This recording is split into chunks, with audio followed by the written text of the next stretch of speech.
দিনটা ছিল 26 তারিখ, শিবরাত্রি। ত্র্যম্বকম যজামহে সুগন্ধিম পুষ্টিবর্ধনম উর্বারুকমিব বন্ধনন মৃত্যুর্মুক্ষীয়মৃতৎ।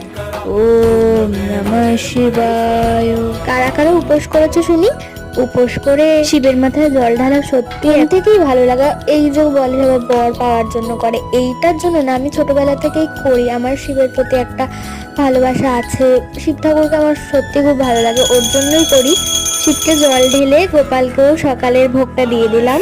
এইবারে জানোই আমি উপোস করতে পারবো না, তাই ঘরের ঠাকুরকে জল ঢেলে তারপর সব ঠাকুরকে আরতি করে নিলাম। আমাদের পাশের বাড়িতে প্রত্যেক বছরই বড় করে শিবরাত্রি হয়, তো সেখানে আমাকে বলেছিল আলপনা দিতে। দেখো আলপনাটা কেমন লেগেছে অবশ্যই তোমরা কমেন্টে জানিও। যদি ভালো লাগে অবশ্যই চ্যানেলটাকে সাবস্ক্রাইব করবে এবং লাইক করে ভুলবে না কিন্তু। এই দেখো, এটা আমাদের বাড়ির ঠাকুর। মা স্নান করে মালা গেঁথে পুজো দিয়েছিল, তার আগে আমি যে পুজো দিয়েছিলাম সেটা।